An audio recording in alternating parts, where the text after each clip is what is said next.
Welcome to our RECLA Reflections podcast. This week, we are focusing on a new theme. We are talking about creativity and critical thinking. So I want to do a deeper dive into the power of curiosity, making critical thinking visible in every classroom. My name is Vanessa Spiegel, and I am here with you today in our RECLA Learning Studios podcast, RECLA Reflections. Have you ever seen curiosity spark real thinking?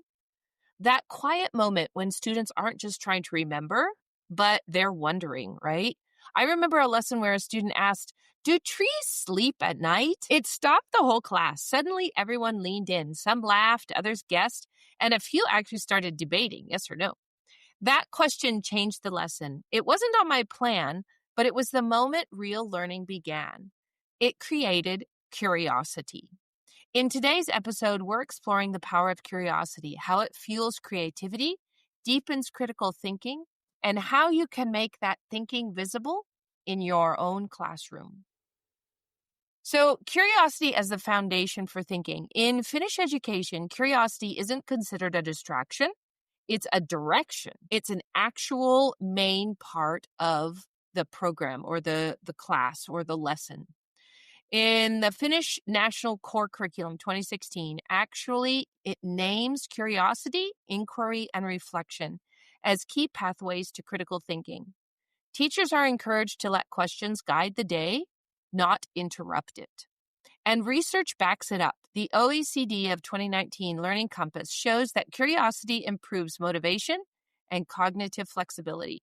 Students remember more and think more deeply when they're genuinely interested. That's logical, right? In short, curiosity is the engine of thinking. And if the students have the flexibility or the freedom or the opportunity to be creative and curious, then they will drive that curiosity and thinking. And this is exactly what Kenya's CBC calls for too. Students who don't just recall facts, but connect, question, and reason. CBC and Finnish pedagogy are speaking the same language. Right? So they're both focusing on the same idea of motivating students through curiosity and creativity. So what does this look like in a classroom? How do Finnish teachers actually do this? They slow things down. They make space for wondering. Instead of rushing to answers, they invite multiple ideas, even wrong ones, because that's where critical thinking begins. Students have to learn to evaluate what's a good idea, what's not a good idea. When they look at news or when they look at images, when they're scrolling through TikTok, right? They have to decide, is this something worth watching or not? And the way that we can help to support that is through the opportunities to do deeper dives into concepts that they're learning at school. A simple phrase like, "What makes you think that?" turns recall into reasoning. In one Helsinki classroom, a teacher described her role as the one who holds the silence long enough for curiosity to grow. I love that because teachers who are uncomfortable with silence or feel like they always have to be talking, teacher talk time is high in the classroom. It reduces that opportunity for students to think through their understanding and their thought process. When we give students time to look closely, to talk about what they notice, to question what they see, we're not losing time. We're building thinkers. We're building 21st century skills. That set of skills that we want this generation of students to grow up and have, because we cannot predict what's ahead. So rather than giving them problems that we already know about for them to solve, we want to be giving them skills to solve problems they might not even see yet. So let's talk about 4 practical routines that you could start using tomorrow to make thinking visible. Number 1, see, think, wonder. So the way we use this is with an image or a short story or an object of some kind, and you can put it in the front of the class. Ask the students, what do you see? What do you think? And what do you wonder? This activity can be done in small group discussions, which is a great way to get everybody involved in the conversation. And it slows the mind down and forces observation before analysis. right? They have to describe, they have to think about it, they have to wonder questions. What do they have about the object or the image? Number 2, claim, support, question. After reading or watching something, students make a claim. This is what I think. They support it with evidence, and they ask one question that they still have or they still wonder about. It builds reasoning and healthy doubt, 2 signs of strong critical thinking. Number 3, chalk talk. This is a fun one. It's a silent discussion. Students write thoughts or questions on the board or a piece of paper and then respond silently to each other's ideas.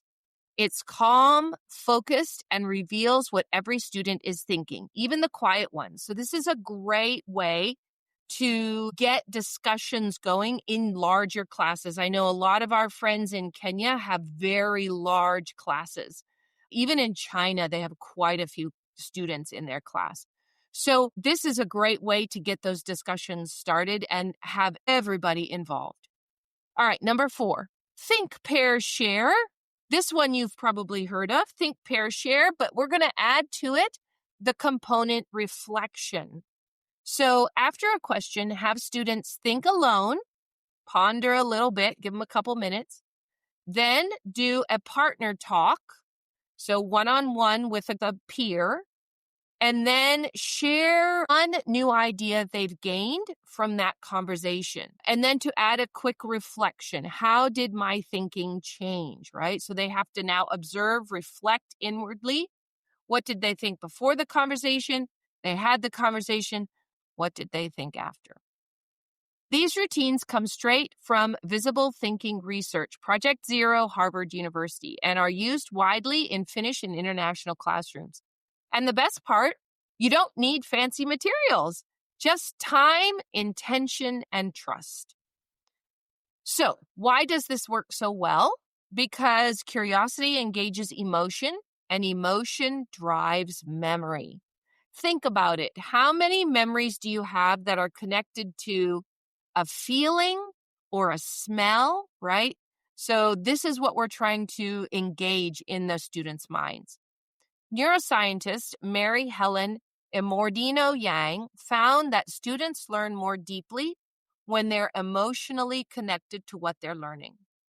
When a child wonders, what if, or how does this work, or what do I think, their brain actually lights up. They become more alert, more invested, and more able to think critically. So curiosity makes learning stick. And that's really what we all want as teachers, right? We want the lessons, the concepts, the ideas that we're teaching our students. We want them to stick, not just for an exam or a quiz, but for long term. And curiosity will help to embed that in their minds. I want to leave you with 2 questions this week. What surprised you in your students' questions recently? And how often do you slow the pace enough to let curiosity breathe? Remember, curiosity is quiet, but it's powerful. When curiosity leads, confidence follows. Critical thinking doesn't begin with answers. It begins with noticing or observation.